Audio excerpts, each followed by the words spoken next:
আমের দিনে সবাই একটা কাজ নিয়ে সবসময় বিজি থাকে, সেটা হলো আমের আচার নিয়ে। তো সুন্দর করে আমের আচারগুলো ট্রেতে নিয়ে রোদে দেওয়ার জন্য সবাই ব্যস্ত থাকে।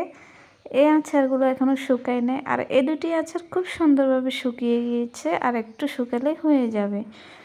আর এখানে আরও অনেকগুলো আচার রয়েছে, প্লেট থেকে উঠিয়ে উঠিয়ে এখন এখানে দেওয়া হয়েছে যেন আর একটু গরম হয়।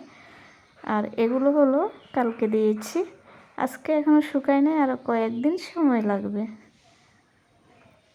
আর এটা জাল দিয়ে ডেকে দেওয়া হয়েছে যেন কোনো পাখি না বসে। পাখি খুব যন্ত্রণা করে আমের আচার খাওয়ার জন্য।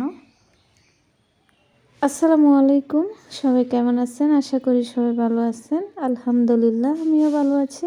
সিম্পল কুকিংস অ্যান্ড ব্লগে সবাইকে স্বাগতম। আমার ভিডিওটি যদি ভালো লাগে শুরু থেকে শেষ পর্যন্ত সাথে থাকবেন। আজকে আমি মরিচ খোলা বানাবো, তার জন্য ব্লেন্ডার করে নিয়েছি পেঁয়াজ, রসুন এবং শুকনা মরিচ। কড়াইতে তেল গরম করে সব কিছু ঢেলে দিলাম। ব্লেন্ডার করা মরিচটা আমি ঢেলে দিয়েছি। এখন ভালো করে কষিয়ে নিয়েছি, দিয়ে দিলাম পরিমাণ মতো লবণ। এখন ভালো করে নাড়বো যেন না পড়া যায় নিচে।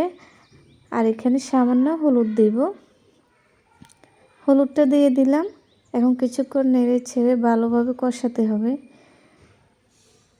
খুব সুন্দর করে কষানো হয়ে গিয়েছে। এখন মাছ ছোট ছোট করে কেটেছি, মাছগুলো দিয়ে দিলাম। এটা হলো তেলাপিয়া মাছ। আজকের মরিচ খোলা আমি তেলাপিয়া মাছ দিয়ে দিচ্ছি। আপনারা চাইলে অন্য যে কোনো ধরনের মাছ দিয়ে করতে পারবেন। আর এখানে দিলাম আলু কুচি, চিকন চিকন করে গোল আলু কেটে নিয়েছি। শুধু মাছ দিয়ে করলে খুব ভালো লাগে। আর এখানে যদি আপনারা পরিমাণ মতো তরকারিটা বাড়াতে চান, কয়েকটা আলু দিলে হয়ে যাবে। এটাকে বলে মাছ আলুর চচ্চড়ি অথবা মরিচ খোলা। এখন কিছুক্ষণের জন্য ঢেকে রাখবো ভালোভাবে কষানোর জন্য। ঢাকনাটা আবারও উঠিয়ে নিয়েছি, কিছুক্ষণ জাল দিয়ে নিলাম। তেলগুলো উপরে ভেসে উঠেছে, খুব সুন্দর একটা কালার এসেছে। এখন পরিমাণ মতো এখানে পানি দিয়ে দেব। আগে একটু নেড়ে নিচ্ছি। পরিমাণ মতো পানি দেব, যেন বেশিও না হয় কমও না হয়, কারণ বেশি পানি দিলে একবারে নরম হয়ে যাবে, তখন আর খেতে ভালো লাগবে না। দিয়ে দিলাম পরিমাণ মতো পানি। তেলগুলো একদম উপরে ভেসে উঠেছে, দেখতে খুবই ভালো দেখাচ্ছে।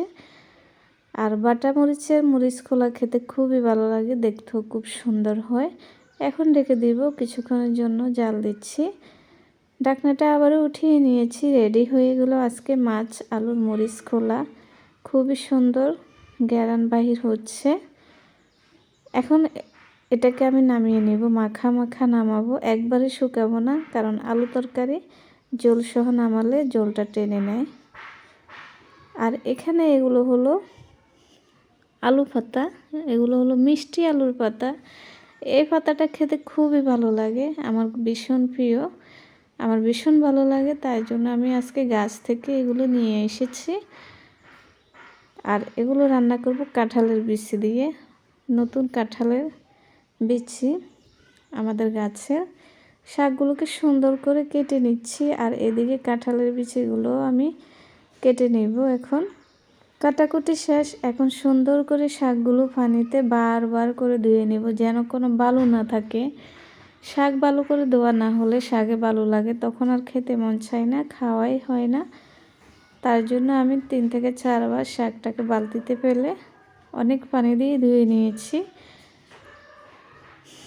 খুব সুন্দর করে ধুয়ে নিচ্ছি যেন ভালো না লাগে। আর এখানে আলু, কাঁঠালের বিচি এবং পেঁয়াজ কেটে নিয়েছি। কড়াইতে আমি শাকগুলো ধুয়ে নিয়েছি।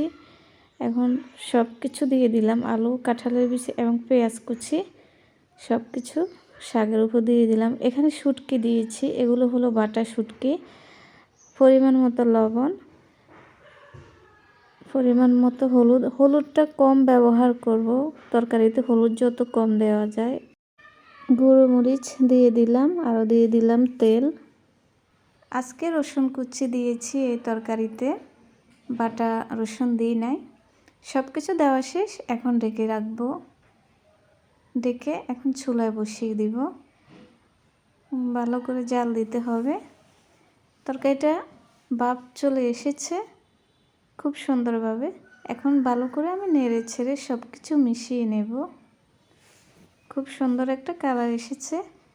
আবার কিছুক্ষণ ঢেকে রাখবো যেন ভালো করে পানিটা টেনে যায়, কষানো হয়ে যায়। কষানো হয়ে গিয়েছে, ঢাকনাটা উঠিয়ে নিয়েছি। আবারও নেড়ে দেখি নিচে কোনো লেগে গিয়েছে কি না, যেন নিচে না লাগে সেদিকে খেয়াল রাখতে হবে। মাখা মাখা হয়েছে। এখন আমি এখানে পরিমাণ মতো পানি দেব। পানি দিয়ে দিচ্ছি। পানি দিয়ে আবারও ঢেকে রাখবো, কারণ বেশি পানি দেওয়া যাবে না। বেশি পানি দিলে আলু পাতাগুলো একদম কচি কচি, এগুলো নরম হয়ে যাবে, একবার গলে যাবে। ঢাকনা দিয়ে দিলাম, দিয়ে কিছুক্ষণ জাল দিয়েছি। তরকারিটা রেডি হয়ে গেল, নামিয়ে নিয়েছি কড়াইটা। এখন আমি তরকারিটা বাটিতে ঢেলে নেব। ঢেলে নেওয়া শেষ। ভিডিওটি কেমন লেগেছে জানাবেন সবাই। আল্লাহ হাফেজ।